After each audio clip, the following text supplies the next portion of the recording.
안녕하십니까. 수요잡담 시작하겠습니다. 제 책 일그러진 영웅 대 만들어진 영웅, 사울 다윗 평전을 읽어가면서 짧게 설명하고 있습니다. 오늘은 제 3부 제 1장의 세 번째 작은 단락 순서입니다. 3부 1장은 다윗이 어떻게 이스라엘의 역사의 무대에 등장했는지 하는 그 다윗의 등장에 관한 이야기를 다루고 있습니다. 세 번째 작은 단락 읽어가면서 설명드리겠습니다. 세 번째 소단락은 작은 단락은 내용이 짧습니다.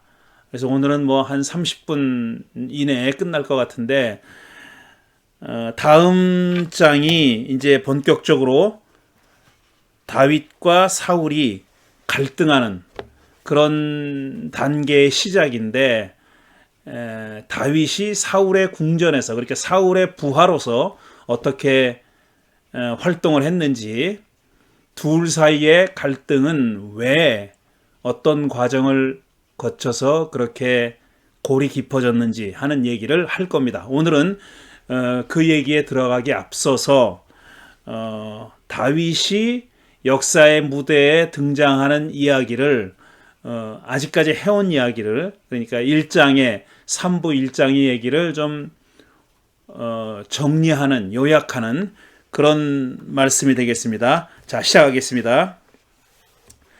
자연 세계에는 하나의 태양이 지면 다른 태양이 떠오르는 법이 없지만, 태양은 하나니까요. 역사 세계에서는 그런 일이 벌어진다. 사울이라는 태양은 중천에 뜨기도 전에 질 것이 예고됐다. 왕좌에 오르고 나서 얼마 안 돼서부터 야훼의 버림을 받잖아요. 그리고 야훼가 그를 왕으로 세운 걸 후회하고 후계자를 선택하죠. 그 사람이 다윗입니다. 사울이라는 태양은 중천에 뜨기도 전에 질 것이 예고됐다. 그 예고가 실현되기까지 상당한 세월이 필요했지만 말이다. 그렇습니다. 바로 그 후계자를 선택하고 나서 바로 그가 사울을 이어받은 건 아닙니다. 둘 사이의 갈등이 상당히 오랫동안 지속됐죠. 그건 다음 장에서 말씀드린다고 제가 얘기했습니다. 사울은 여러 전투에서 승리했으니 이스라엘 왕이 갖춰야 할 기본적인 자질은 갖췄다고 볼 수 있다. 그렇죠. 이스라엘 사람들이, 백성들이 왜 사무엘을 통해서 야훼에게 왕을 달라고 요구했냐면은 이겁니다. 외적이 자꾸 쳐들어오니까 전쟁에 자기들을 이끌고 지도자로 전쟁에 나가서 승리하게 해줄 그런 사람이 필요했던 거죠. 그게 왕이었던 겁니다. 그리고 사울이 그래서 왕으로 지명된 거고요. 하지만 그는 자신의 대체자가 준비되어 있다는 이야기를 즉위 초기에 들어 알고 있었다. 우리는 그가 이 말을 얼마나 심각하게 받아들였는지, 또 그 말이 그의 삶에 얼마나 큰 영향을 미쳤는지 모른다. 단지 짐작할 수밖에 없습니다. 짐작만 가능합니다. 이걸 구체적으로 자세하게 설명하고 있지 않으니 우리는 짐작할 수밖에 없는 거죠. 우리가 아는 것은 평정심을 유지하기 위해서 그는 다윗의 수금 연주가 필요했고, 그러니까 수금을 탄다는 것은 마법사 같은 역할이라고, 주술사 같은 역할이라고 말씀드렸잖아요. 그러니까 사울이 지금 겪고 있는 그 고통은 요즘 말로 하면은 불안장애나 공황장애 같은 그런 성격일 것이라고 그렇게 추측할 수 있다고 말씀드렸죠. 골리앗이 나섰던 전투에서는 전에 없이 약한 모습을 보였다는 것 정도다. 싸우러 나가지도 못합니다. 그 전의 전투에서는 용맹스럽게 싸워서 승리를 쟁취했던 사울이 이 골리앗 앞에서는, 골리앗을 선두로 내세운 블레셋과의 전투에서는 아주 약한 모습을 보인단 말이죠. 근데 이전에 블레셋과의 전투에서 사울이 이러진 않았습니다. 그런데 이 다윗이 등장했던 바로 그 전투, 바로 그 블레셋과의 전투, 곧 골리앗이 선봉에 나섰던 그 전투에서는 전에 없이, 유례 없이 약한 모습을 보였죠. 그러니 이런 것들이 다 자기가 왕좌에서 쫓겨날 것을 알았기 때문이 아닌가 이거죠.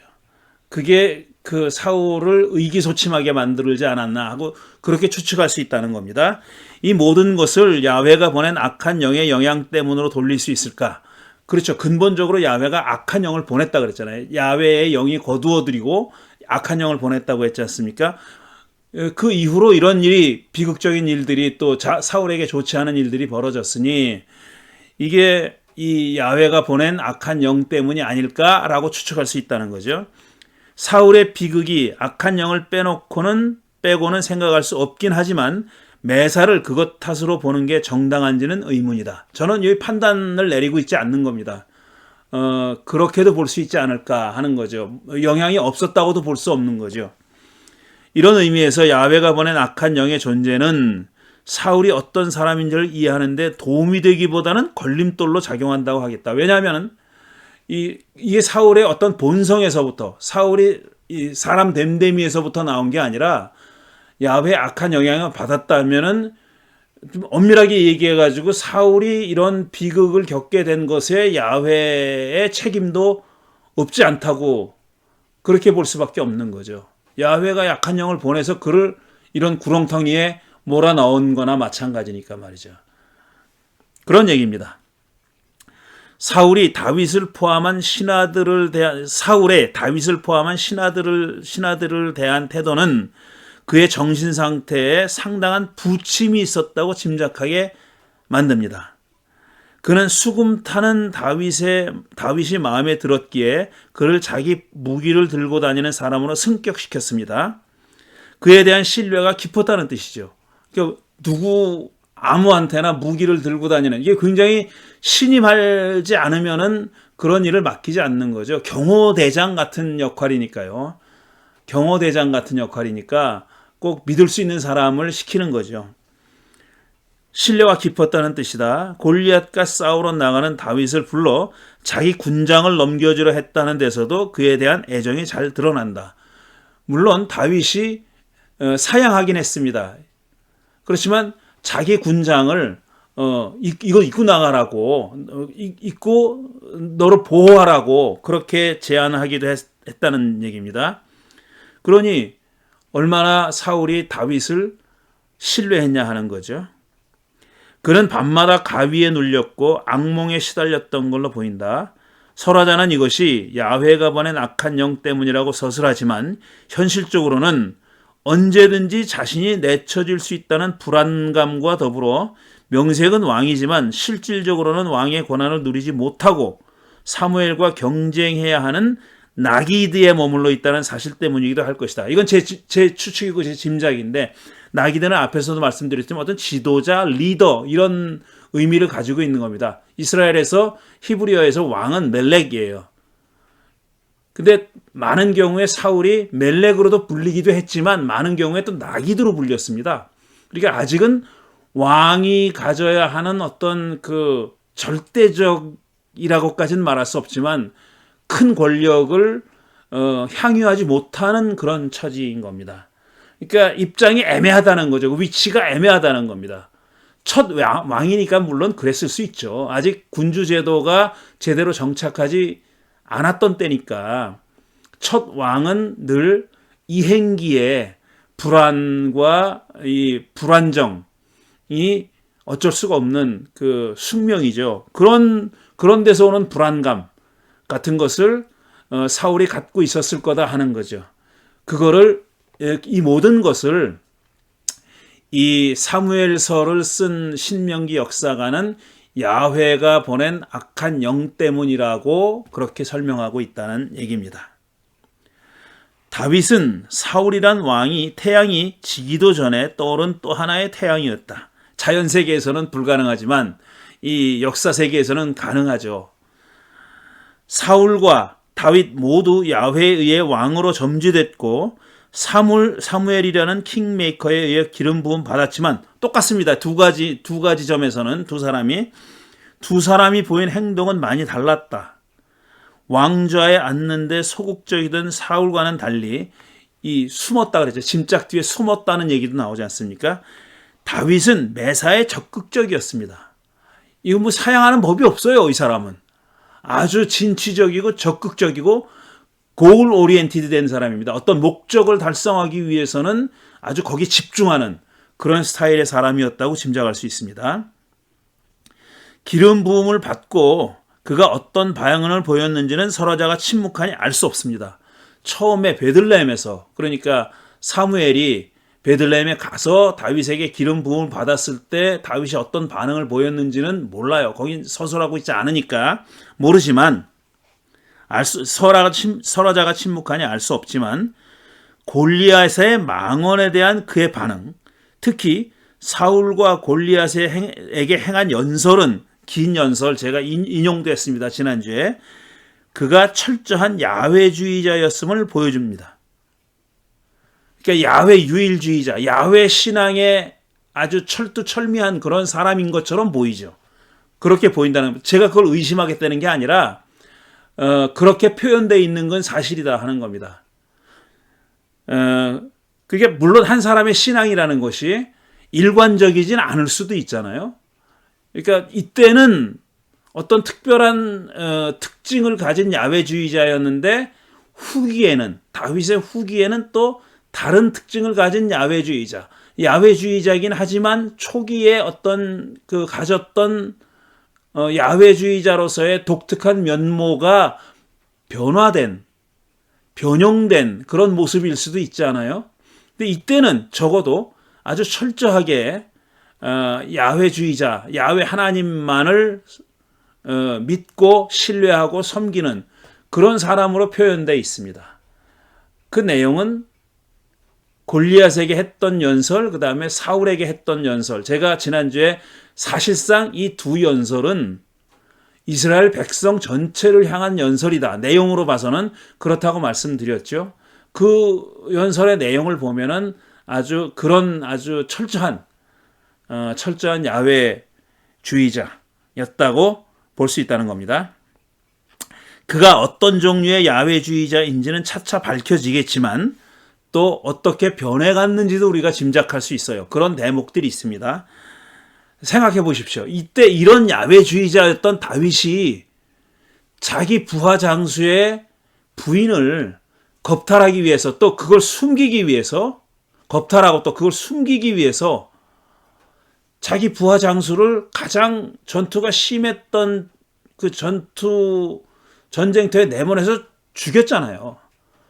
그거하고 지금 이 골리앗과 사울에게 했던 연설에 표현되어 있는 야훼 신에 대한 신앙과는 어울리지 않지 않습니까? 그러니까 한 사람의 신앙이라는 것도 늘 고정되어 있는 건 아니니까요. 변할 수 있다는 겁니다. 근데 어쨌든 이 초창기에 다윗은 이런 철저한 우리가 말하기에는 상당히 긍정적인, 또 본받을 만한 야훼 신앙을 갖고 있던 사람이라고 서술되고 있다는 얘기입니다. 어떤 종류의 야훼주의자인지는 차차 밝혀지겠지만 그가 철저한 야훼주의자였다는 사실만큼은 틀림없다. 그는 때때로 자신의 정치적 욕망을 드러냈죠. 골리앗과 싸울 때도 드러냈잖아요. 그는 골리앗을 물리치면 많은 상을 받고 왕의 사위가 되며 세금까지 면제해 주겠다는 사울의 제안을 의식하고 있었습니다. 확인했잖아요. 골리앗과 싸우러 나갈 때 그 얘기를 하지 않습니까? 그러니까 분명히 머릿속에 기억하고 있었습니다. 야훼의 뜻은 인간의 역사라는 장에서 실현된다고 믿어졌다. 그렇죠? 지금도 그렇다고 믿고 있죠. 다윗에게 머물던 야훼의 영의 활동은 그의 정치적 진로와 또 정치적 행위와 뗄 수 없이 연결되어 있다고 봐야 합니다. 그러니까 야훼의 영의 활동이 다윗의 행동을 통해서 외화된다 이겁니다. 드러난다는 겁니다. 실행된다 이런 뜻이죠. 다윗도 그렇게 생각했을 것이고 그 다음에 이스라엘 사람들도 그렇게 생각했고 무엇보다 사무엘서를 기록한 이 신명기 역사가도 그렇게 생각했습니다. 그러니까 야훼의 뜻이, 야훼의 영의 활동이 다윗의 행동을 통해서 실현되고 있다고 그렇게 믿고 사무엘서를 쓴 겁니다. 정치와 종교를 나누는 사고는 당시에는 존재하지 않았습니다. 그건 근대에 들어와서 비로소 생긴 그런 이분법입니다. 자, 보충 설명입니다. 새번역 성서가 세금 면제라고 번역한 구절의 원문에는 뜻이 애매한 구석이 있습니다. 세금 면제라고 위에서 말씀드렸잖아요. 그러니까 골리앗을 물리치면 상을 받고 왕의 사위가 되면 세금까지 면제해 주겠다고 사울이 제안했다는 그런 얘기가 17장 25절에 쓰여 있죠. 여기서 말하는 세금 면제입니다. 그게 원문을 그대로 옮기면 새번역 성경은 세금 면제라고 번역했지만 원문을 그대로 옮기면 이스라엘에서 그의 아버지 집을 자유롭게 해주겠다. Make his father's house free in Israel. 이렇게 써 있다는 겁니다. 그러니까 이스라엘에서 그의 아버지, 다윗의 아버지의 집을 자유롭게 해주겠다. 이거 원문을 그대로 직역하면 이렇게 된다는 얘기입니다. 근데 이게 세금을 면제해 주겠다는 뜻으로 의역을 한 거죠. 새번역 성경만 그렇게 된 게 아니라 공동번역 성경도 비슷하게 징발을 면제해 준다라고 번역했다는 겁니다. 이세 집안이 남의 종이 아니었으므로 자유롭게 한다는 말이 무엇을 뜻하는지는 분명치 않죠. 아버지의 집을 자유롭게 해준다. 무슨 속박을 받고 있었던 것도 아니니까.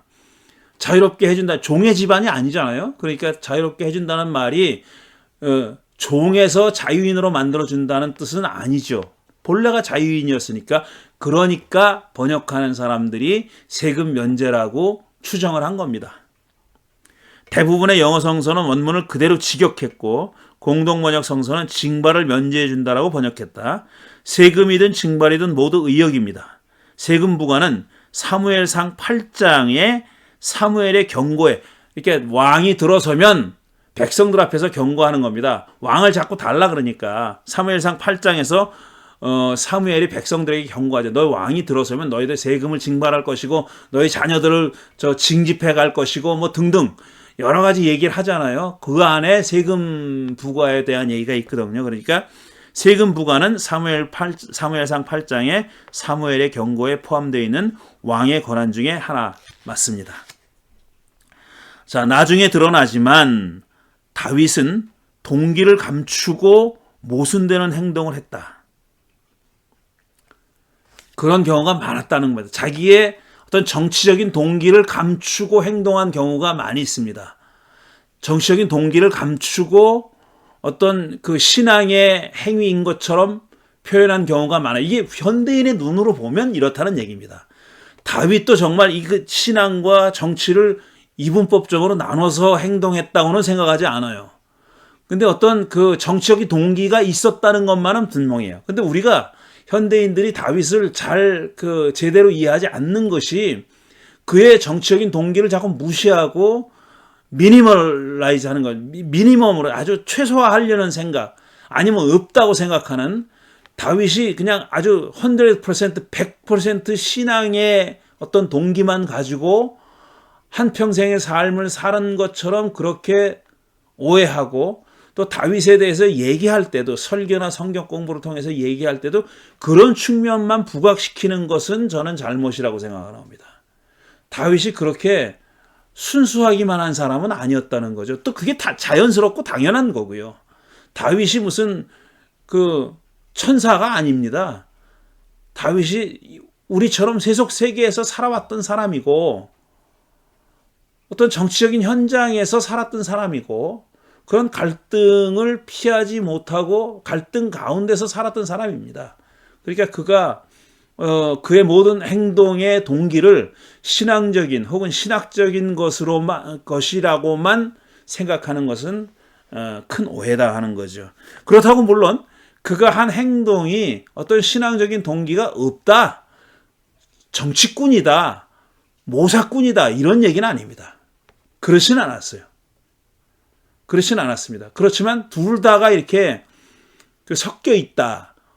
둘 중에 어느 측면이 더 강하게 부각된 그런 경우들이 있지만 어떤 한 행동을 순수하게 이 양쪽 가운데 하나로만 해석하는 것은 잘못된 해석이다라는 얘기입니다.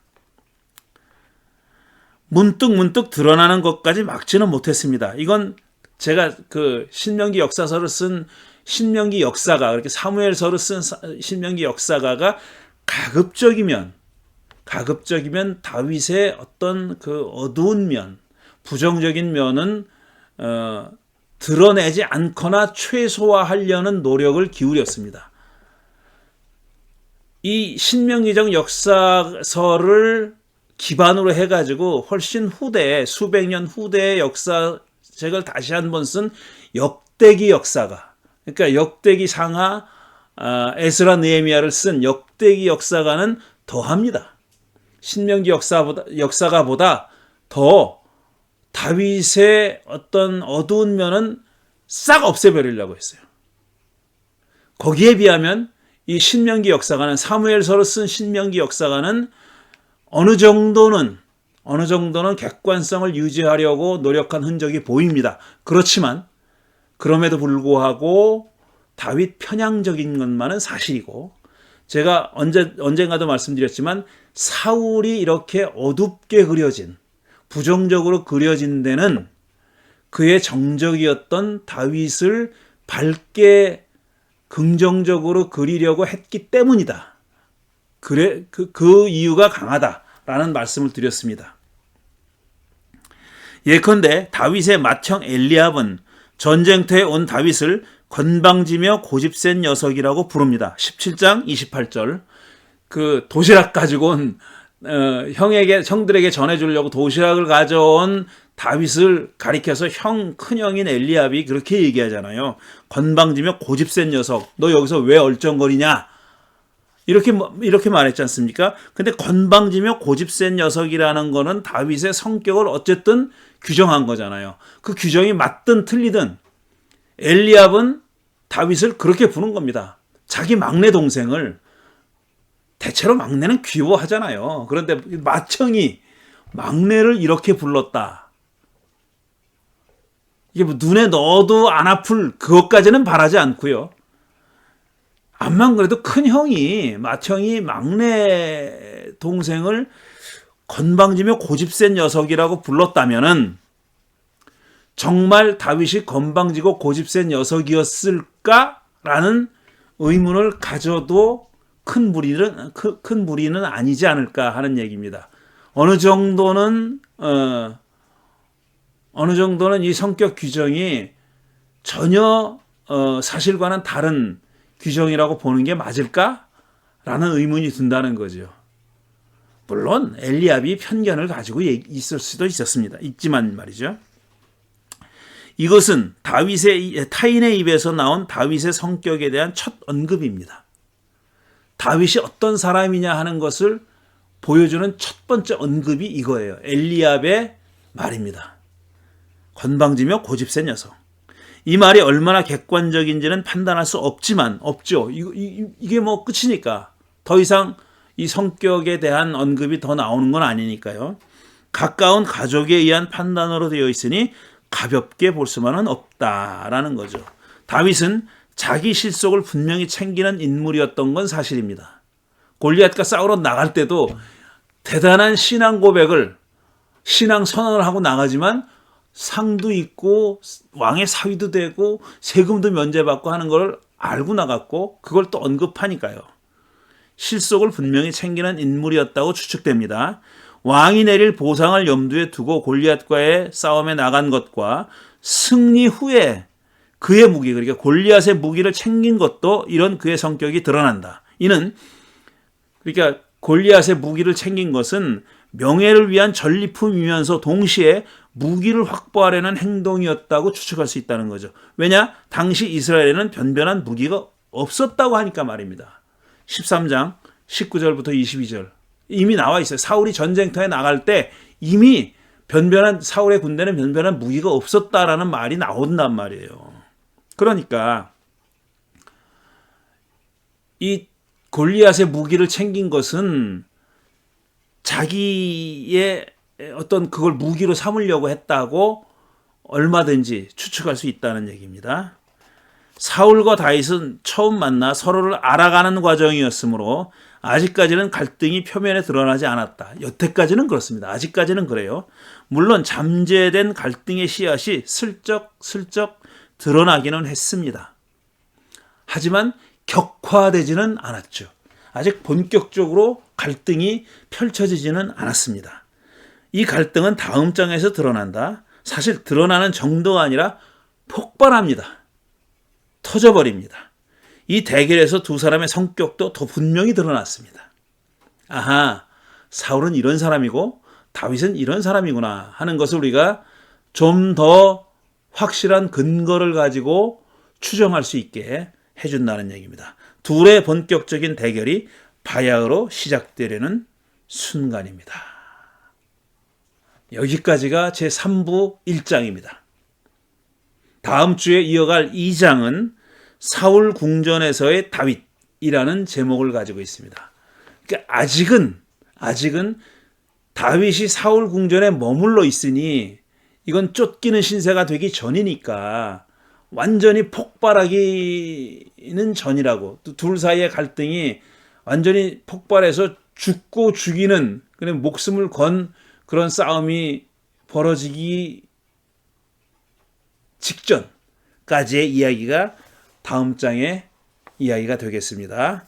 자, 오늘은 여기까지 하겠습니다. 이제 3부 1장을 마쳤고요. 다음 주에 3부 2장 사울 궁전에서의 다윗으로 이어가겠습니다. 감사합니다.